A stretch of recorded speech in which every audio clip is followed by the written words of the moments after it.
Welcome to the Naked Gospel, where shame has no power, God's glory is boundless, and we get to carry that story in our bodies. Here we have conversations about sex, singleness, marriage, pornography, parenting, everything beyond and in between. We're featured on every major podcast platform, as well as YouTube.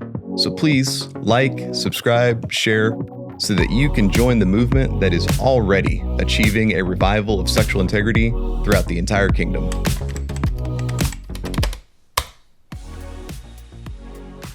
All right, you are here again with Wailer and Nick.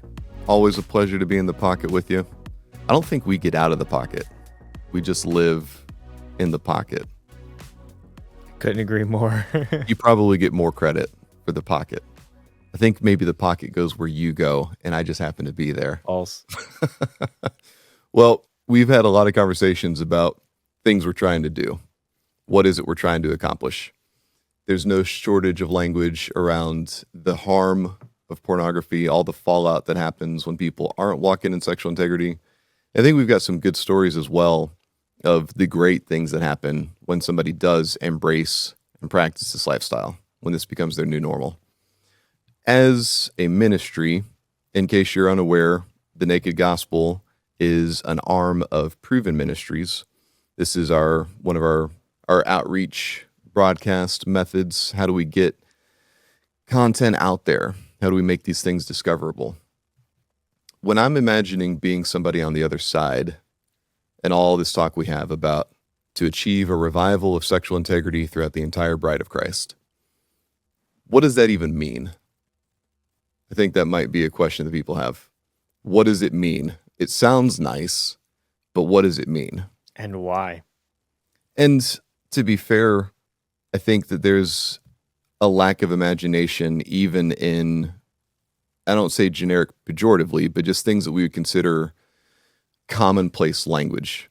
What does it mean when we talk about the gospel? For many, it doesn't go any further than, do you know that you go to heaven when you die? Mm-hmm. And, okay, that's an important question. I don't think that's the question of the gospel. I don't think that's the whole agenda of the gospel. And so in this case, to some extent, we're talking about our gospel. We're trying to disseminate the truth and catalyze the obedience therein to sexual integrity, the gospel of sexual integrity. So what does it even mean if we had, let's not even imagine a world, if we just had God's people. Mm-hmm. If God's people were living in this, it has happened revival of sexual integrity, what would that world even look like? Oh, I love this question. And I like thinking through the why, because if I try and put on my imagination of like the person who doesn't know anything and he's coming to this conversation or she's coming to this conversation, it's like, why do you guys keep talking about a revival of sexual integrity throughout the entire bride of Christ? And I like the idea of being called into a field to shepherd and steward a reality, an imagination, a worldview where God's people thrive, where God's people look different than the rest of the world, where we have built a lighthouse that people are actually asking about, saying, why do you look different? What is different about your family, your children, the way you walk through the world, the way that you love your wife, the way that you are integrous and honorable as you move? It's kind of like the old school is new school. We're bringing back chivalry and honor and all the good stuff that we've, I think, lost as a culture. And so I love this question because it is motivating to help someone who might be earlier on in the journey, in the proven path, in the struggle, to understand and realize, like, one, they're not by themselves. And then two, like, we are building an army, a mission, a team, a community of people that live the most vibrant, beautiful lives. So to your point about like, what is the gospel in this context? Yes, of course, it's important to know where we're going when we die, but so much I think has been avoided around like the kingdom of God is here and now. And there is so much beauty, richness, and fulfillment to be had in the world now. And I believe a central linchpin of that fulfilled life in the kingdom now is through sexual integrity. And so I equally like thinking about this revival, this new lens of what we're building, what every human who signs up and says, I want help, or I want to be a part of this, of what you're building. Like, I want to be a builder with you guys. Let's go. And I don't know, that helps me in my brain. And so, what we see, unfortunately, right now, which speaks to the whole what we're trying to build, is most communities of faith have nothing in the area of sexual integrity. They do not prioritize it. It's this taboo subject that you don't talk about until everything's on fire. And then all of a sudden it becomes this important protocol of response. And what do we do now? And like, no one's talking about prevention. No one's talking about proactive. No one's talking about how do we keep our pastors from continually falling into this mess and looking horrible on the world stage when a news media outlet likes to tell the tale of another pastor that has fallen. Mm-hmm. One of the things I've been into right now is that every time there is a news article that comes across my feed of a pastor falling, I hop into the comments right away. And the most recent one, some of my friends saw my comment and they were like making a comment to me and laughing at me. And I said, for the actual love of God, give your parents and I put in our link for the strategic pastoral intervention program. Put your pastors, your leadership through this, like fire insurance or flood insurance or everything else, because this can't keep happening. It's like when the pastors went to seminary, they got a lot of training in doctrine. And if it was a good program, they also got some training in the people side of things. So not just the data of this is the truth that you impart from the Bible, but also the how you intersect where people actually are. I don't know of any seminary, except for the very few that are connected to us. I don't know of any seminary that has it built into its curriculum how critical sexual integrity is for the pastor.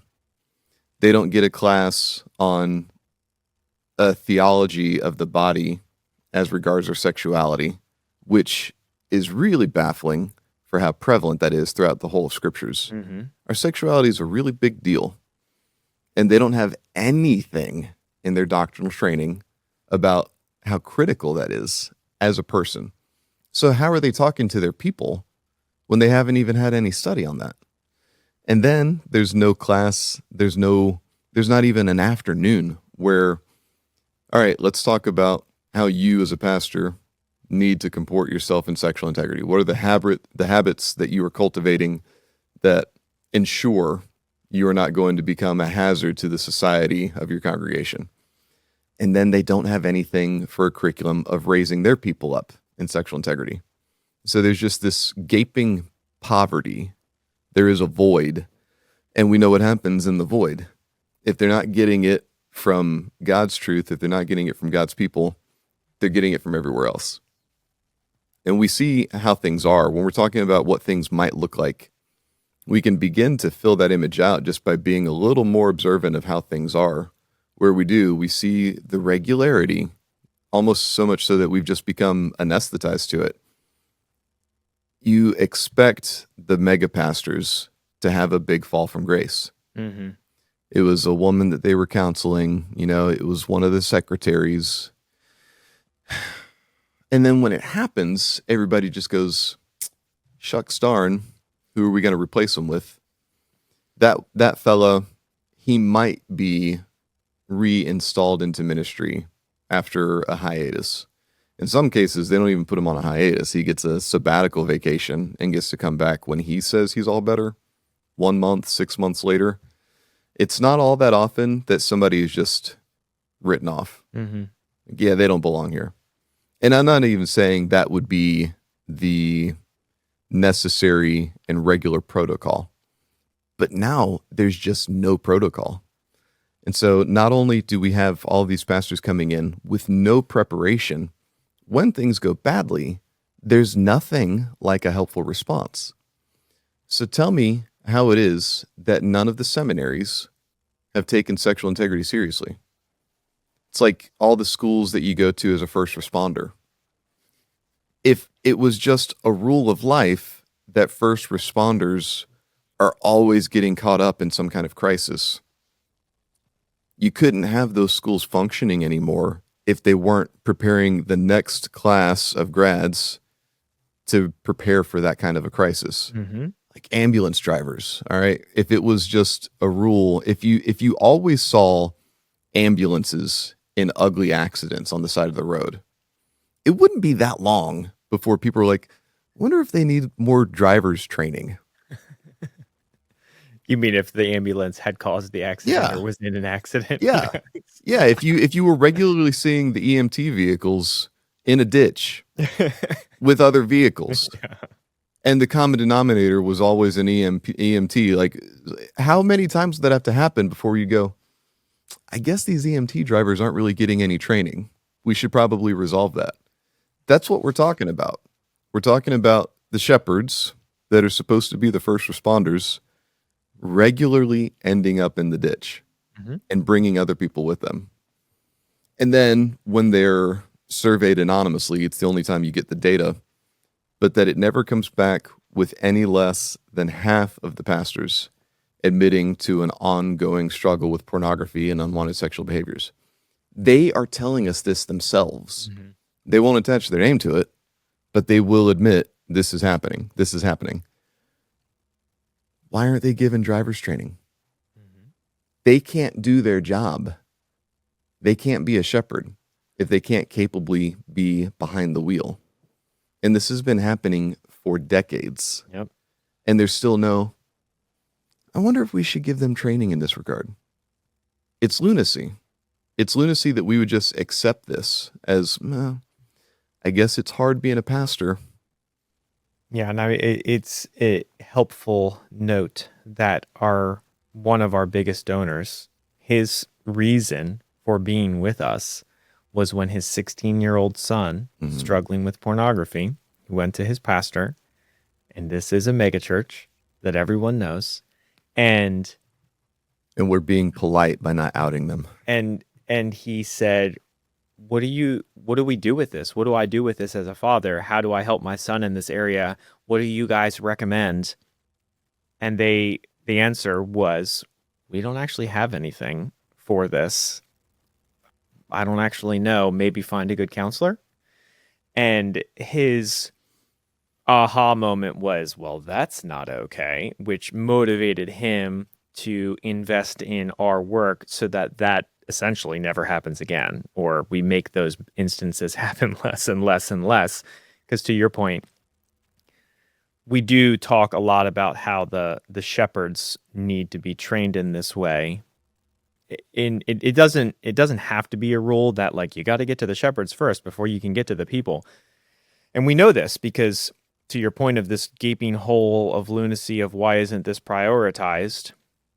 Because we have in a way begun to put less priority on going to the church leadership because we know that their answer is going to be, you're right, that's important. We'll get around to it. And I think on average, after 10 years of data now, from my experience, from having a struggler in a church saying, I need help, to a church actually adopting some form of like, we'll take this on as a church to help this person and our people. It's like 2 to 2.5 years before they're like, yeah, we're ready to do something with this now.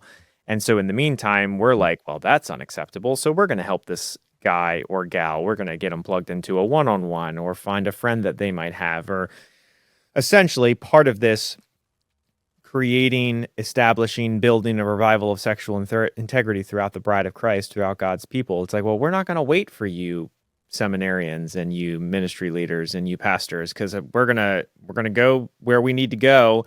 So in a way, we're like the bootstrapped EMTs that got the training to do the thing, and we're desperately trying to tell the rest of the shepherds and leaders, this might be important. You got to start prioritizing this. And so, no, I desperately want a world to exist where that is no longer the norm. And I will get all these notes now from the thousands and thousands of people that I've networked with after doing this work for 10 years of like, our pastor finally preached on it, or they talked about it this Sunday. And Mhm. like, they're excited because they're Mhm. finally addressing the thing.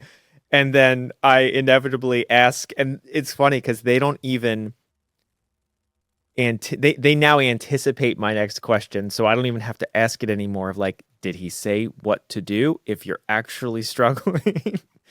And it's like, we got them to at least think about talking about it now, Yeah. but we haven't crossed the threshold of like, don't just tell your people to stop, please. Give them Yep. what they need to do to recover or go on the path or prioritize this. So we're definitely not done because I desperately want to see a world where a pastor, and we do have churches that do this, it's Mhm. a very small few, Mhm. where they say sexual integrity is going to become a component of our DNA as a faith community. And if you're a husband, if you're a wife, if you're a child, we have all of these avenues and ways for you to sexually disciple yourself and your children. And those churches are growing and doing really well. And it's not because this is the only thing, but they don't seem, I've never had any one of our churches be like, our people, we don't have more people coming and we're going to have to shut the doors and our church is not healthy. It's like, you're not allowed to say this. And that's obviously like causality and like which one is actually doing it. But I would like to believe, and I think my gut tells me, if a church prioritizes sexual integrity as a component of their DNA and a faith community prioritizes sexual integrity, God pours out his favor and his blessings. Mhm. Who doesn't want to live in that world? Mhm. Yeah. Well, it's important to note the church that you're alluding to, that we're still being very kind and not outing. It is a globally known church with many campuses that has hand over fist money in its support structure. They are not lacking for resources at all. The kind of church where every campus on every Sunday has teams full of volunteers from the parking lot through the foyer. So they have personnel. People are dug in, and yet they're not taking action in this most critical of desperate fights. Big problem. Mm-hmm. They are without excuse. They have everything they need, and they still don't do it. And when you allude to the churches that have versus the ones that won't, I suspect what they're afraid of is what happens if they start to speak about anything with a cognative sex in it anywhere. Mm-hmm. Yeah. Somewhere along the way, we inherited Victorian prudish sentiments so that we just don't talk about these things. And then you mention the sermons where they'll say, this is bad, this is wrong, do better, but know how. That's one of the things that Willard notes about most pastoral styles is they're high on proclaiming what you should and shouldn't do. They're very low in giving you the how-to, Mm-hmm. which is the work of the teacher.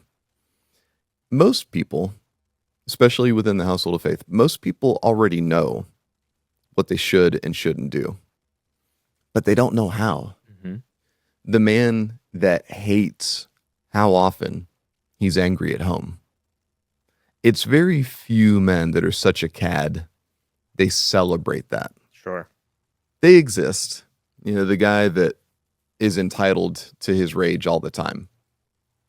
Most of the time, at least among God's people, he doesn't like that he's that way. Mm-hmm.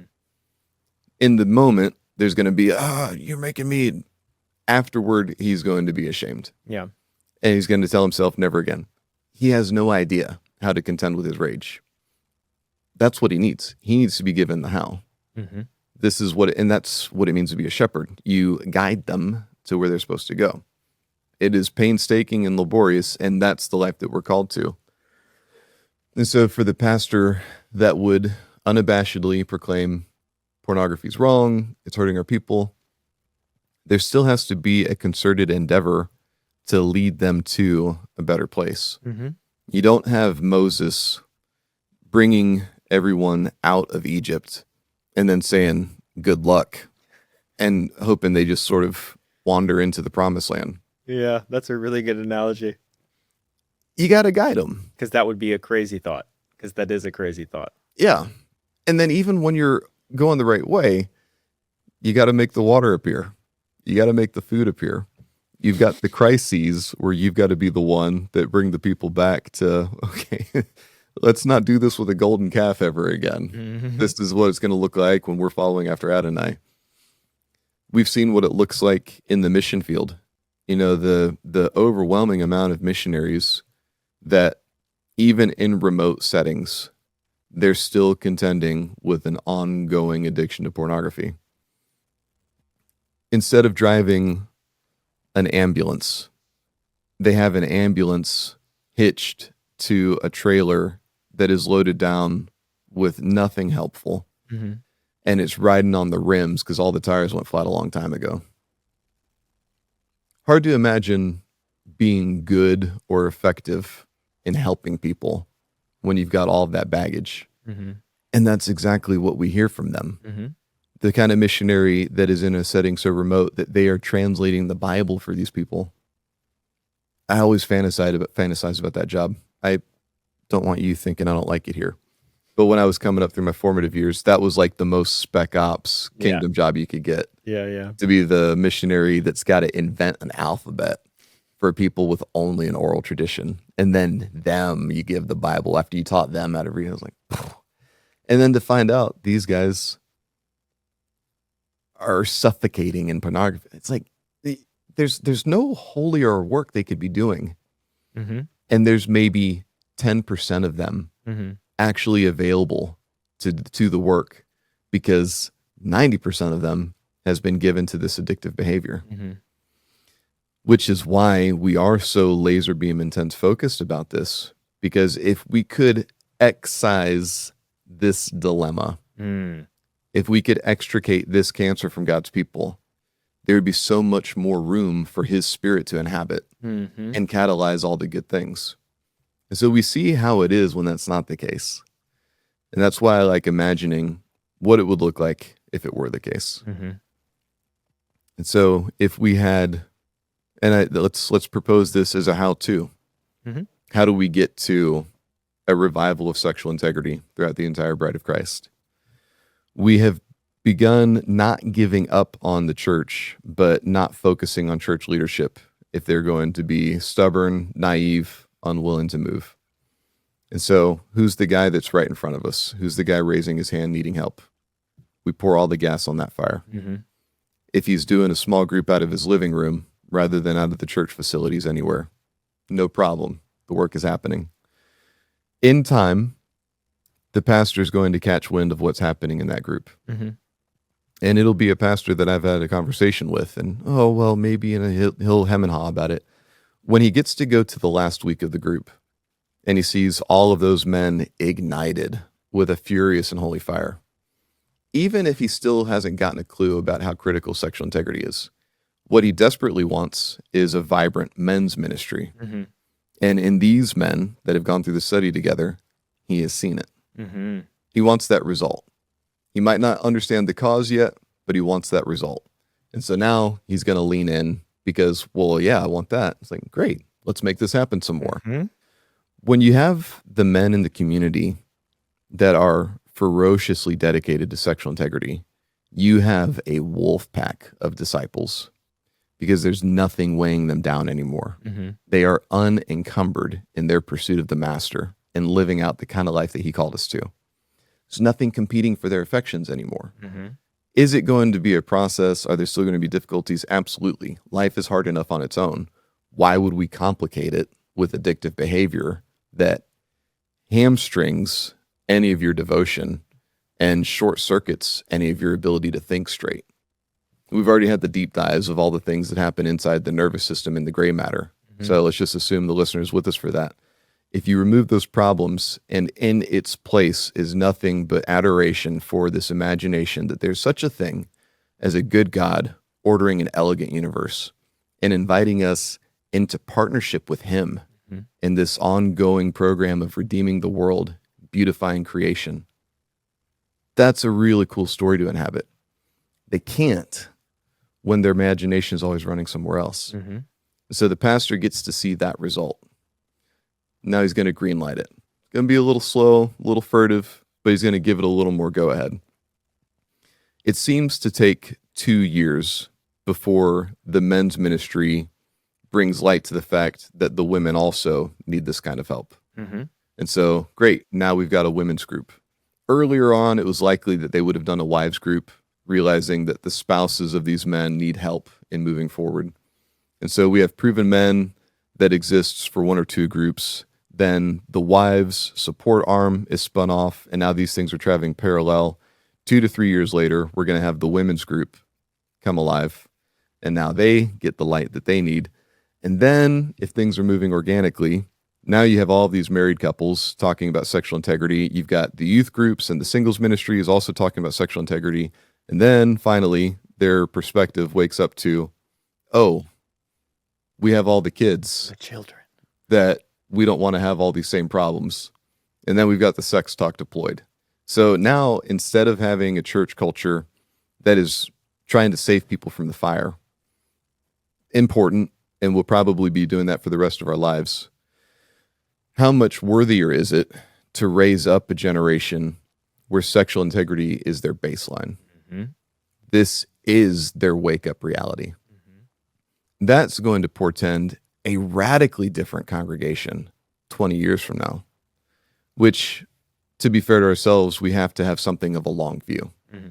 If we had a single video go viral, and wouldn't it be cool if you and I got flown all over the country doing Sunday morning sermons hard in the paint on sexual integrity? And for a year, like, that was it. We were just all over the place, viral videos going like crazy. Good things would be happening. Mm-hmm. There's still going to be a trajectory of this way becoming normalized Mm-hmm. among God's people. And for all of that initial investment, it would still be time before we would see anything like measurable dividends coming back. The freedom that people get to experience right away is wonderful. Mm-hmm. And so when they're no longer waking up contending with the addictive behavior all the time, it's still the formative, the fact that we grow slow, the formative reality of us continuing to become more the longer we've been presented to God's usefulness. That takes time. And so let's play this out. You have churches that begin to be relentless with sexual integrity.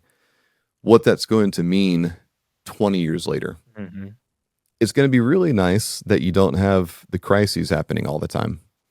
But 20 years hence, when you have a whole generation of kids now in their married years where this is all they've ever known, what do their marriages look like to the surrounding community?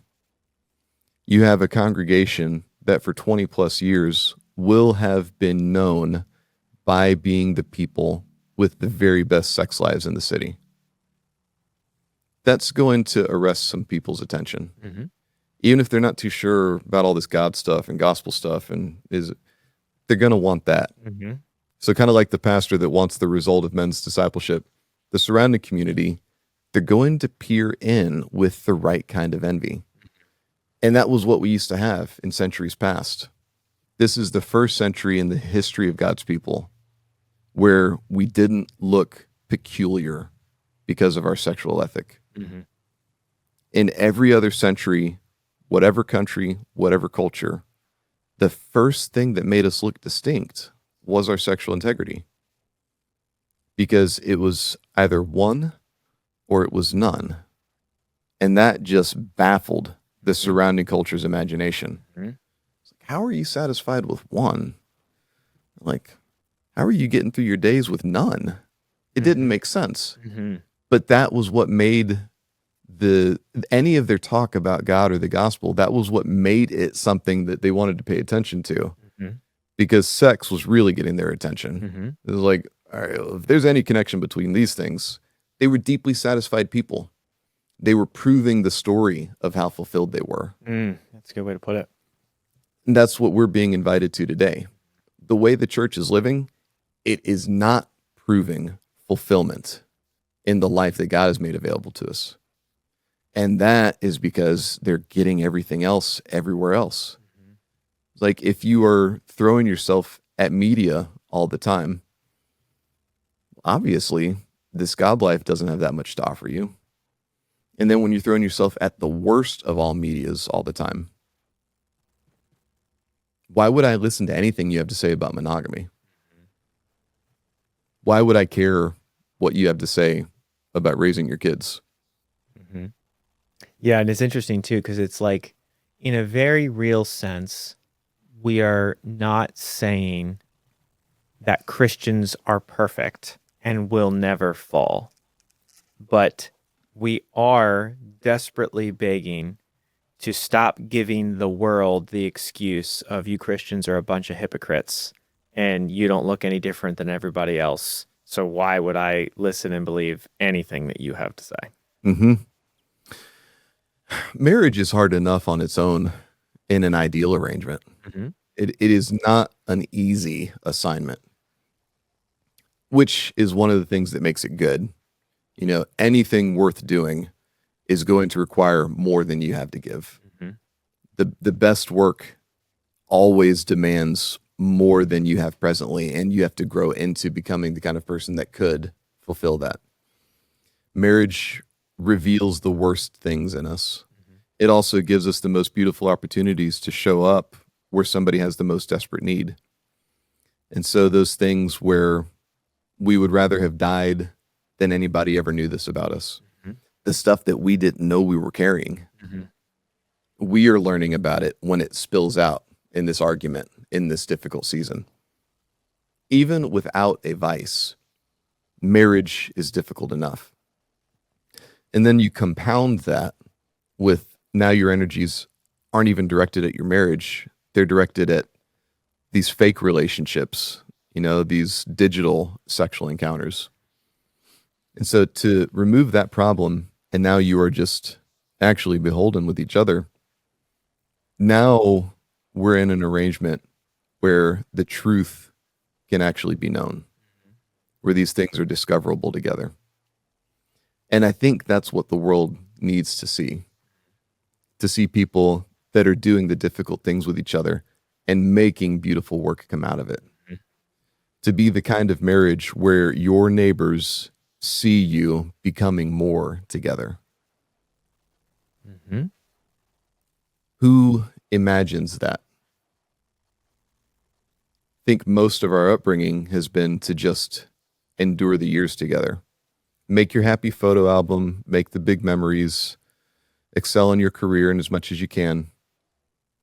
But to have your neighbors really curious about just suddenly realizing he's different than he was 5 years ago. Mm-hmm. You have things to say when you have those over the hedges conversations. And it's not just you need Jesus. And I don't want anybody to burn me at the stake for that. But if you're the kind of neighbor that has useful wisdom to this difficulty they're contending with right now, and to do that without being presumptuous, to do that without any hue of pretentiousness, to be thoroughly authentic and actually helpfully wise to them. You can't do that. You can't become that when you have given the best of yourself to the worst things.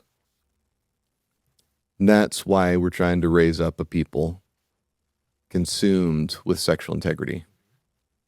Because if we have that, this in our culture, in our generation, this does seem to be the critical component. This is the place where we are losing the worst. And I think any other problems that we would identify as really bad and epidemic level would come back to this headwaters. Correct. Of, well, this is where you failed first. And so let's talk about teen pregnancies.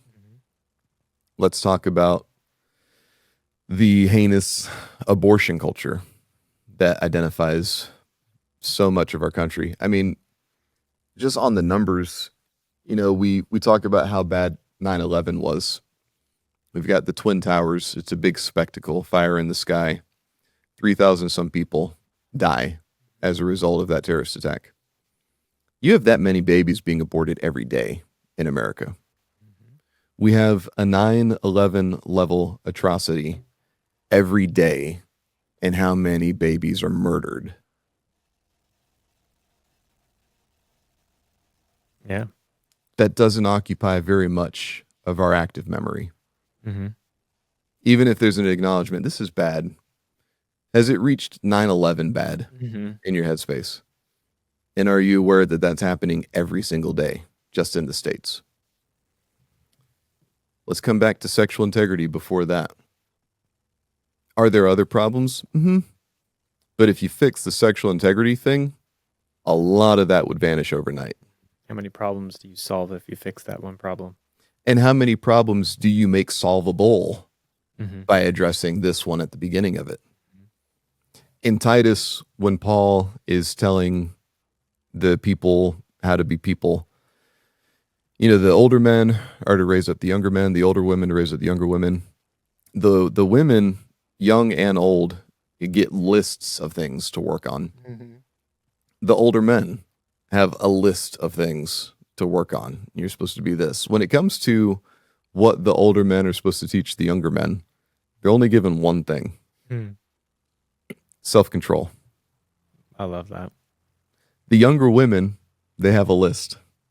The younger men, they have one thing. And I think what we can infer from that is that if a young man gets self-control, he gets everything else. In our day especially, his self-control is no better exemplified than through sexual integrity. Mm-hmm. The essence, the center of masculinity is self-control. And the bullseye of self-control is sexual integrity. If a man is walking in integrous sexual integrity, he is going to be God's man all the way through. Mm-hmm. And he will be on fire in every way in his kingdom usefulness. And how much good and truth and beauty could he put into the world if he was inhabiting that space? Of course, we're not saying it's just about the men, but we do know how many problems do stem from a lack of manhood or a lack of a male presence, right? Like God made man and woman, so like they both matter, but man's role is a big deal. And I love your point of like, you only have one thing, self-control. And if you master self-control, you get everything else, all the good, all the truth, all the beauty, all the downstream effects. And so I know we mentioned it in a previous podcast, but I can't unsee this statement or this datum recently where a bunch of these women were polled of, would you rather be alone in the woods with a bear or a man? They all picked the bear. Mm-hmm. And then I'm like, first of all, that's absurd, but it's a cultural thermometer moment, right? Like it's speaking to a reality that is not good. But what if, starting with just Christian men, we were defined as a group of people that were the most safe, the most secure, the most protecting, the most caring, the most nurturing? Like, I don't know. For me, the inner, like, warrior rescuer, I want to, like, fix broken things. Like, I love the idea of envisioning a world where there's, like, a guy walking on one side of a dark alley street, and there's a woman. We won't even explain whatever her narrative is. It could be any number of things. She's getting groceries, could be any number of things. Getting off the bus, it could be, doing things she shouldn't be doing, but either way. And they're like both walking along the same path, but on opposite sides of this dark alley. Can we live in a world where that woman wants to and chooses to cross the dark alley to be near or closer to him for the safety, security, and protection he provides, for the understanding that, no, this is where I am the most safe? Mm-hmm. And like, how would the entire world look differently if that was the case? I mean, I don't know. I like that vision a whole lot. When you've said it before, it invited me to imagine that. Mm-hmm. what about that man becomes identifiable as safe? From across the street, how does she see safety in him? Yeah. I mean, the short answer is like we have a cultural problem, and I don't actually know. I mean, the way he carries himself, the way he looks, what I would imagine like, and actually I don't even imagine. I know this to be true. When you come across a man who is a man of self-control, who is a Jesus follower, like they just move through the world differently. Like they exude this. And so I would want her to see that in his eyes, to see that in his words, like every like whatever the encounter is, like I mean, I do mean this in the most minuscule of ways, like the waitress serving you your coffee in the diner and the way that you see her and thank her and care for her and ask her how her day is going. Like I see a man who possesses that level of self-control and integrity, never not exuding safety, protection, and security. And I really, in a very real sense, can only ever imagine myself in this space. And I don't know. It's a weird thing that I actually do play out more often than I've ever acknowledged in my brain space of like if there was ever a moment where a woman was in a friend, a tangential, community connected individual, I would want that person to know if they see me or interact with me in any capacity that Nick is safe. Like I can like there is no wall that goes up in her mind. There is no barrier. There is no what if. Like but like I have to do that work. I have to build that. I have to steward that. And that's part of my journey and every man's journey and every woman's journey and every family's journey. But I don't know. I like that idea of the chivalrous man. What was it? There was a reality, correct me if I'm wrong, and this is just too much Hollywood, but where like the knight was known as like the honorable, upright, like of all the people in the community, like if you were the knight, then like you were the like person to protect, to steward, to safe, to like in the medieval times, that was their marker of honor, integrity, things of that nature. I don't know. We don't have knights anymore. How do we get them back? Hmm. As you're describing it, I'm remembering reels I've seen where a woman is being harassed by a man, not attacked, not assaulted, but a lot of unwelcome advances. hmm And he's not taking any of her "I'm not interested" cues. hmm And what she'll do is find another man Yep. that somehow seems safe from a distance. And she just walks up and starts talking to him like he's her boyfriend. Now there's a good man that can contend with the bad man. And I haven't seen one of them where the bad man musters the chutzpah to like still try to insinuate himself there. He always has to get out. He is jettisoned from the arrangement. Occasionally you see it where a good man sees this thing happening and then he walks up and pretends to be the boyfriend or the cousin, whatever. But now he's a good man present. And I would even add, as you play this out, I've seen it where you don't even have to do the pretend boyfriend thing. They just move closer to this woman to be Mhm. a presence or to ask if they could hold her bag or whatever. Right. And it still has that same effect. Yeah. Yeah. So we have the precedents where that exists to some measure. Mhm. Be cool. Mennonites, it's not all expressions of them, but many Mennonites, when they grow facial hair, they shave the mustache. Oh, yeah. And the reason for it, so like they'll have full beard but no mustache. Mhm. And it goes back to the centuries when the Mennonites would not permit themselves to be drafted into the American military because they were thoroughly pacifist. And so in the military at the time, per dress code, a man could have a mustache, but he couldn't have a beard. Mhm. Mhm. And so the Mennonite response to with their face tell that story Mhm. is they could have a beard but not a mustache. Mhm. It would be cool if there was something phenotypic about us Mm-hmm. that conveyed that story. I love this idea. You know, some Jewish sects are known for the kinds of attire they wear, the men with a particular kind of hat. Amish, there's cultures, there are religious practices that make you identifiable at a glance. Mm-hmm. Mm-hmm. I'm curious how useful that might be if we did have such a prevalence of integrous men that at a glance they were identifiable, because you don't get this, whatever the thing is, a hat, a belt, a vest, suit of armor, but you don't get this without being a part of that culture. You are literally selling me right now on why we need to build out an entire like product line of clothing for Proven. Yeah, and to make it so that a predator isn't using it as camouflage, For sure. you can only get it when you're vetted and Correct. part of the culture. Correct. Yeah. Yeah.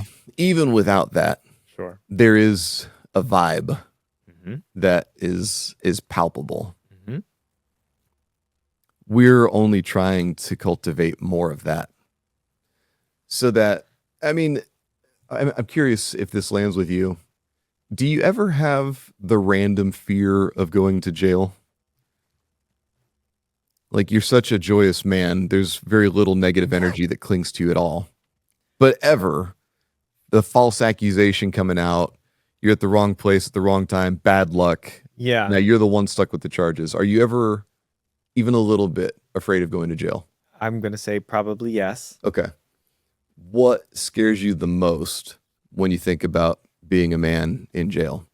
Oh, I've never had to answer that question. That's curious. I think what scares me the most, and this might take us in a tangent and we'll have to come back from, but I think what scares me the most is the darkness I would have to contend with that exists in that environment, and maybe the type of man I would have to become to battle that darkness is probably what actually scares me the most in that space.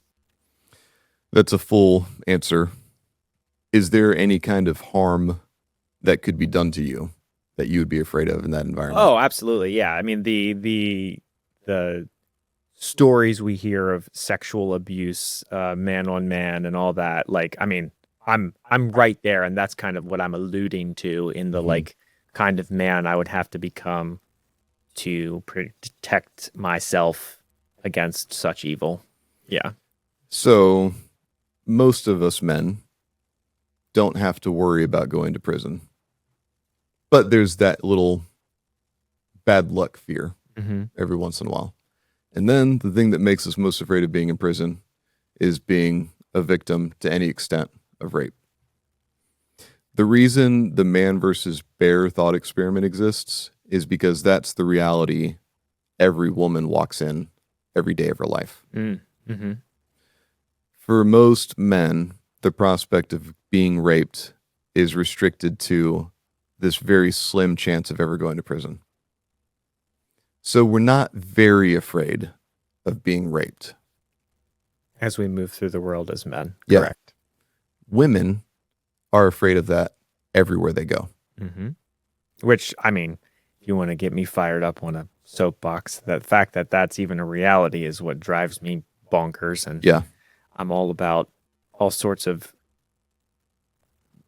capital punishment for offenders of such things to completely eliminate that from ever being a consideration Oh, yeah. this side of prison. And I'll talk about that for many. Yeah, but to your point, I see the thread that you're pulling on. Like, and yeah, I mean, this isn't a male versus female conversation, but you are very rightly pointing out that women do have this horrible injustice done to them at an abysmally, like, one is too many. Mm-hmm. One is too many. Doesn't matter what the statistic is. One is too many. And so it's like, yeah, I want to create a world where that's not even one, where that's not even the thing. Yeah. Yeah, last time I saw, I think now as a woman, you have something like a 25% chance Mm-hmm. of suffering sexual assault, Mm-hmm. much higher in regards to harassment or threat. Let's bring back dueling. I just want to shoot that person. I shouldn't say things like that. This is going to go on YouTube. I don't know if we have to bleep that piece out. Well, let's just We're not say calling for violence in any way. it is part of the wisdom of the Torah Yeah. that rapists are subject to capital punishment. Yeah. Good wisdom. Mm-hmm. One of the things I love about the Torah is it is not shy about justice That's good.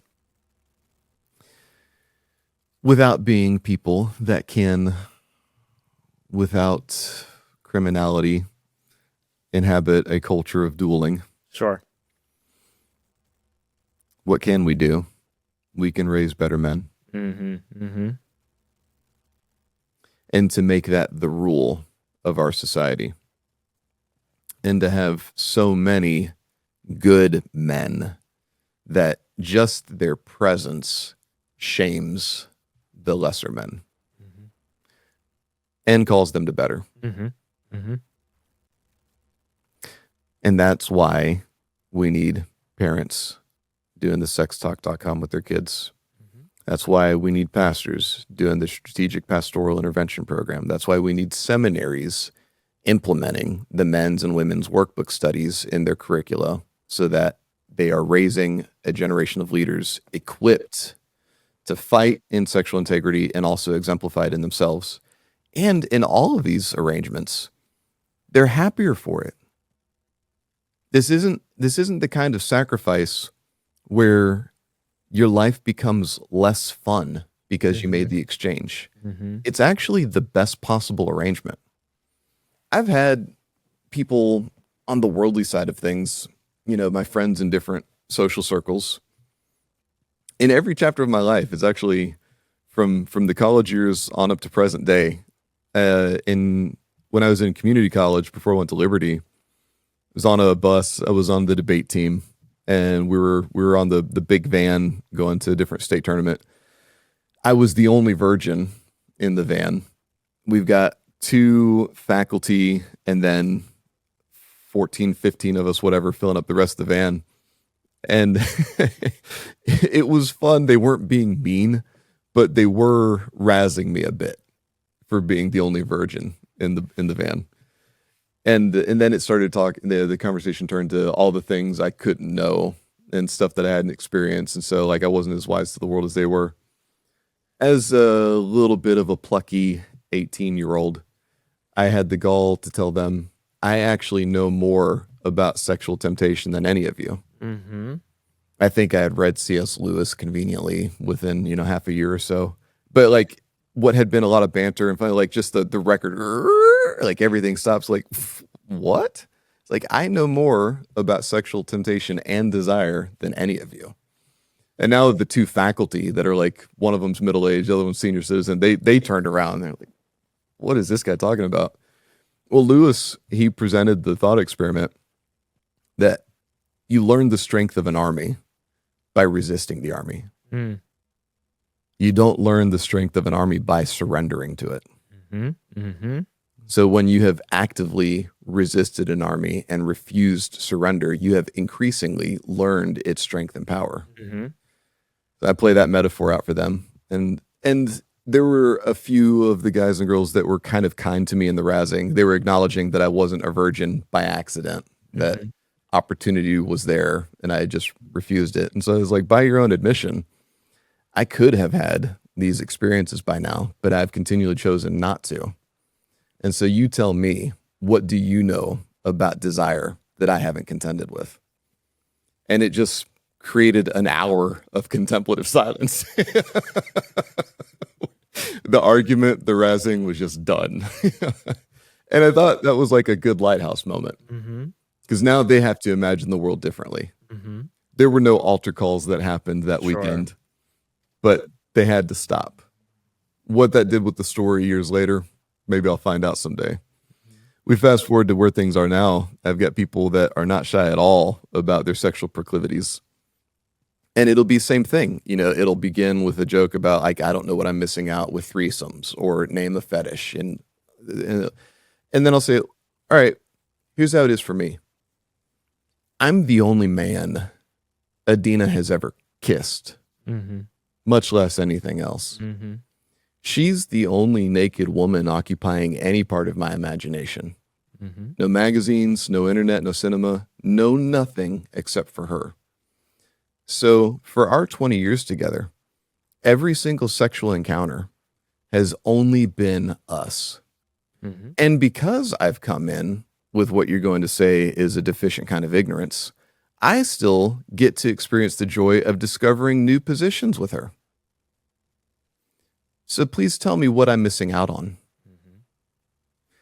And these people that were minutes ago celebrating their promiscuity are now admitting that I have the best possible arrangement. Correct. It stops them on a dime. Now, again, no altar calls, didn't have a conversion moment, but this moment has made them imagine the world differently. And that they, with no affection for anything ecclesiastical, would look at my marriage with Adina and say, that's as good as it gets. And the expression of a sex life that y'all have, they have no improvements to propose. Suddenly, the allure of a threesome is not compelling anymore because of what we have.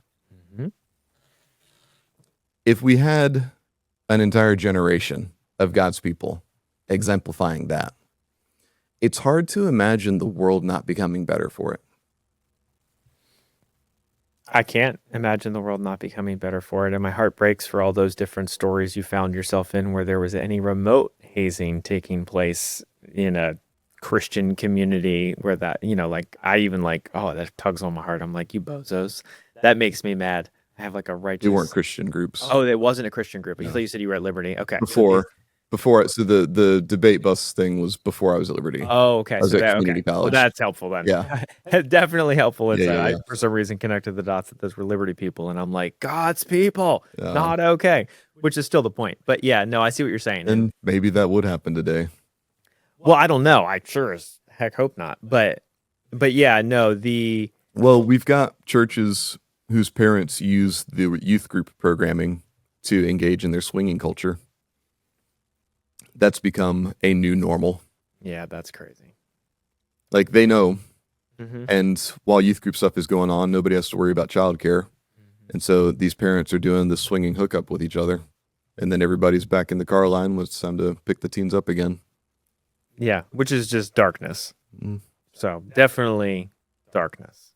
But to your point of what would our world look like if we had an entire generation of young men and young women that moved through the world as masters of sexual integrity, who entered into their wedding vows with virginity.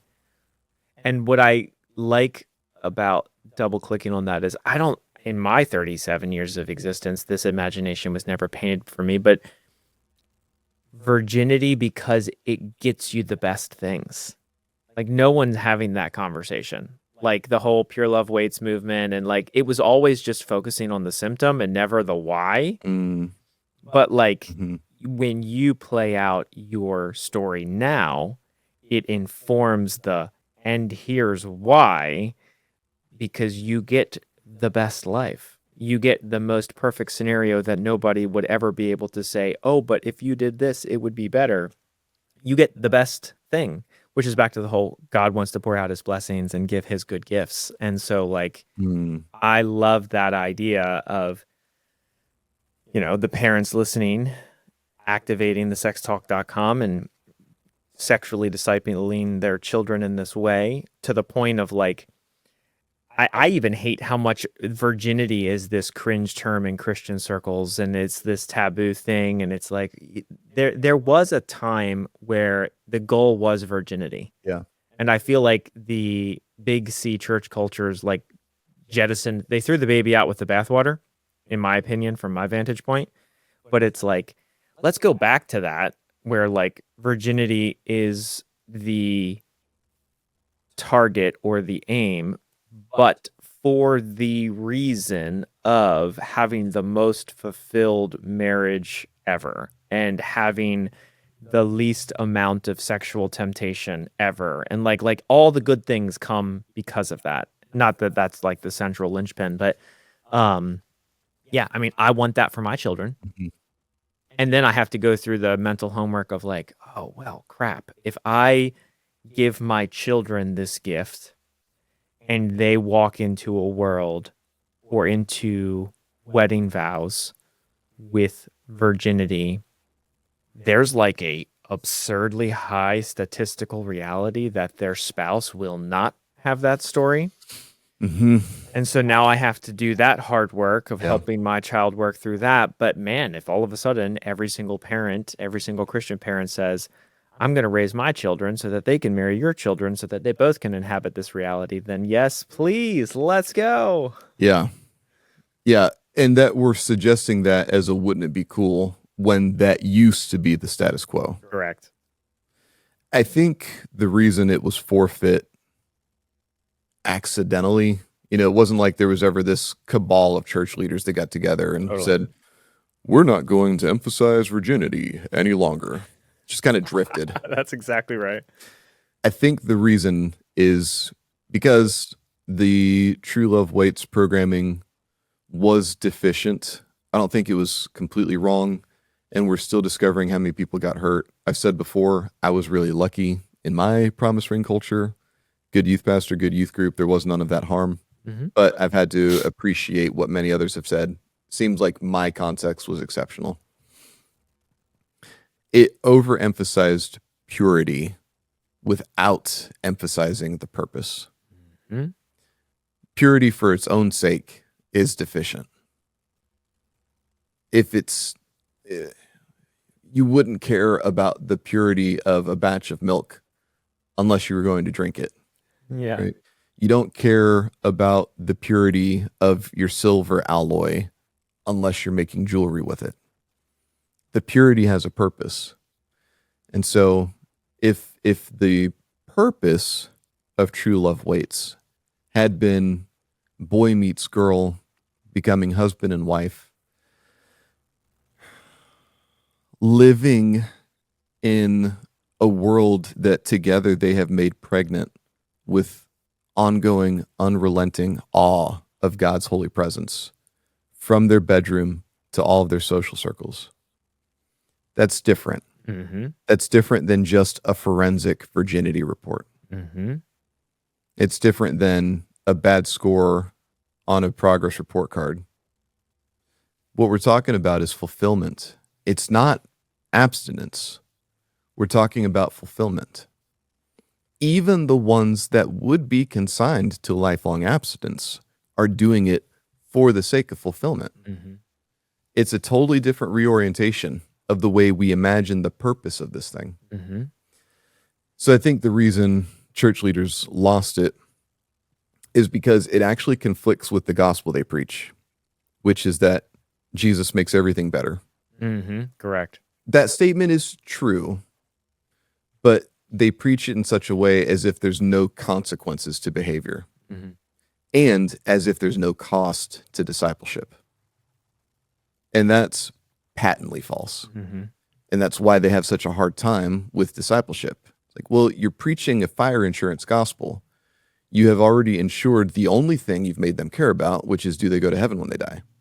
You are not helping them imagine and live into a place where they are regularly bringing heaven into the world. That's the gospel we've been invited to. That is the sum total purpose of the resurrection of the Master. Mm-hmm. We are bringing heaven into our everyday lives. We're not just biding our time until we die and get into some disembodied ethereal state somewhere else. Bring virginity into that story. Mm-hmm. I think Adina and I have brought 6 different manifestations of little slices of heaven in the world because of how we've been together Mm-hmm. and continue to be. What is that going to look like with our grandkids? Mm-hmm. To be a grandfather, that's a part of his grandchildren's upbringing and sexual integrity, Amen. Let's go. right? to have what my family gets to have, a multi-generational legacy of sexual integrity. We will continue to look the right kind of weird. And our true love waits expressions have not suffered any harm for it because the purity has had a purpose. Because we're dealing with a lot of people that didn't get that.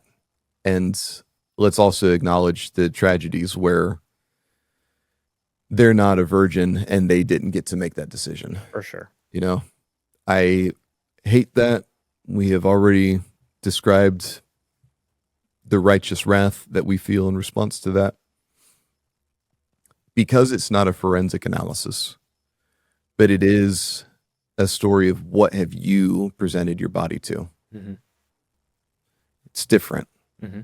And let's go ahead and let's create a demarcation where, all right, you used to live this way, but not any longer. Mm-hmm. And I've seen, theologians that inhabit some pretty hardcore circles where even they will use a language of like a second virginity. Mm-hmm. Like, yeah, there's some things that aren't going to be returned to you, but are you willing to become a different kind of person today? Mm-hmm. And are you willing to continue practicing that? And are you willing to give this allotment to your spouse, Mm-hmm. to God, to your kids, to your grandkids, to your community? Because that's what you're doing. The stuff that people, golly, man, like that they're even called sex ed programs. And it's never being told to them that you are exchanging genetic information whenever you are engaged in sex with somebody. Your genome is changing based on who you have sex with. Even in a materialistic universe, those are forever consequences. Mm-hmm. And I don't think anybody is ever practicing hookup culture thinking, I get some of their DNA today. Sure. It might actually make them hesitate. Yeah. If you weren't like, if you were thinking beyond this 15 minutes, this night, instead, this person is going to be in you for the rest of your life. Mm-hmm. And you will be some measure of them Mm-hmm. because you gave that to them. It's like, yeah, teens need to be properly terrified of that. Mm-hmm. And then the young adults, the people in their 20s and 30s that are playing loose. Do you actually want to have that many other people with you forever? And then, God willing, you do get into a marriage arrangement. You're bringing all of those people into your marriage bed. Who wants that story? You have to stop. You have to stop. Stop the damage. Begin a better today. You can't undo what's been done on a physical level, on a spiritual level. That can't be fully eliminated. But what is the best it can be from here on out? And that can still be a really good story. Mm-hmm. So we are invested in that person. Absolutely. And also, it's going to take all of us to invest in the most pure expressions of God's presence, which is always going to be the youngest among us. Mm-hmm. And how are we raising them up to be fully present in a world that is trying to extinguish the flame in them? Mm-hmm. And to do that in most ways through all the things that have been sexualized. And may it be said of us 20 years from today that we prioritized sexual integrity and self-control and became a people known for that, and we helped and played the role God has for us, for you, for me, in seeing a revival of sexual integrity throughout his bride. That sounds like an adventure I want to be a part of. And I think we can promise the church leaders that their worlds will get increasingly better. Only good things come on the other side. We have not had any churches that have had a sudden plummet in membership because they moved in this space. Mm-hmm. Their congregation gets better. Mm-hmm. I think the pastor is always afraid of, well, if I make noise about this, people, it's like, hasn't happened yet. Mm-hmm. No reason to suspect that it's going to. Mm-hmm. In fact, the opposite happens because you do actually have a congregation full of people that are desperate for the shepherding. Mm-hmm. And when you are brave enough to do what needs to be done, That endears them to you even more. Mm-hmm. Moms and dads, same thing. Your kids will learn and are already learning about sex. That needs to happen with you rather than everybody else in the worst possible settings, in the worst possible false representations of sex. The seminarians, those administrators that would have the programs that would be known when men and women leave our curriculum, they are indomitable. Mm-hmm. Let's go. They are not the ones that become the bad news reel 5 to 15 years later. Ours are bulletproof because we gave them the equipment, the training, Mm-hmm. the armor. We gave them each other.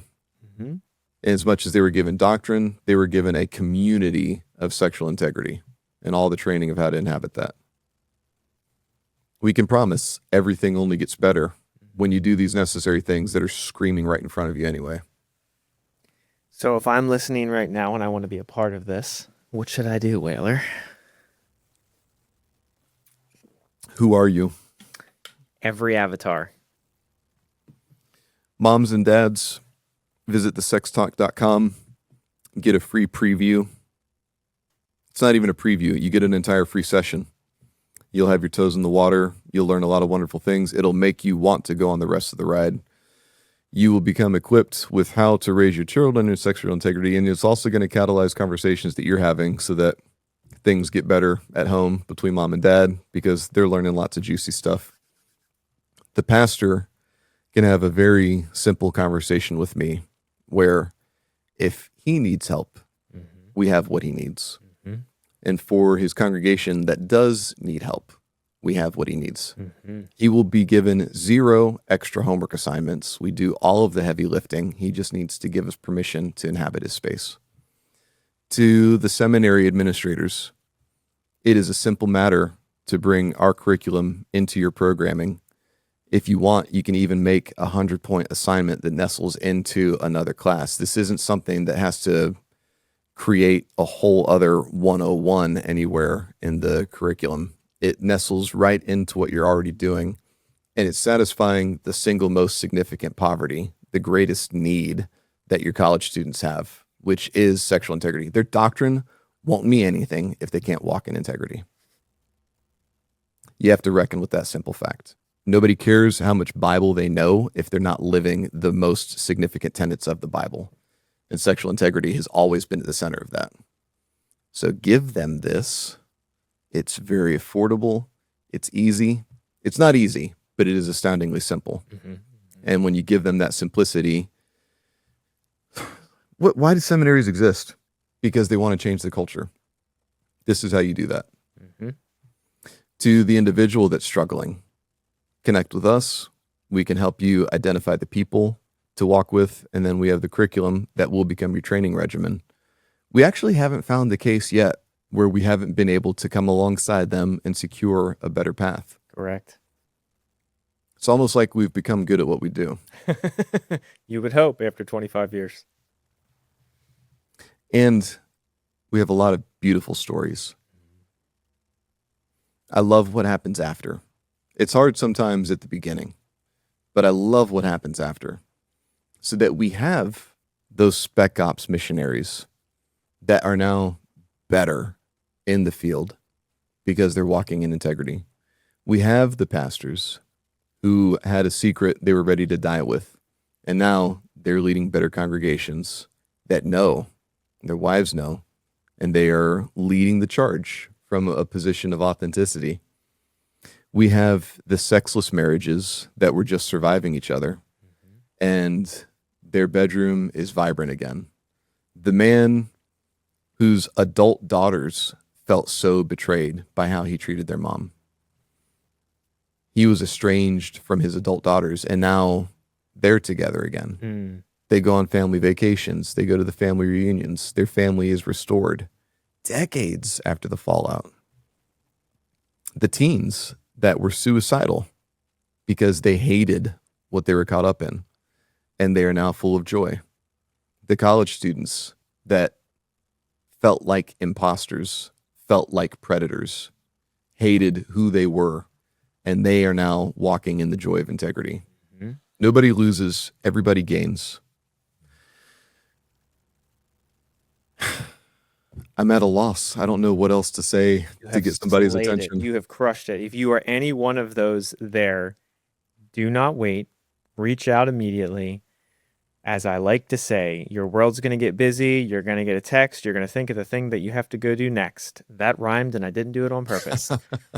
But lean in, join with us, build with us, lock arms with us, plug in, email us, go to provenministries.org, plug into the YouTube or the podcast feed, tune in next time.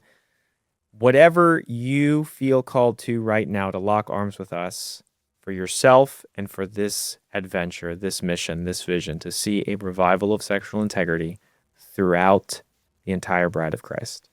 We'll see you guys on the next episode.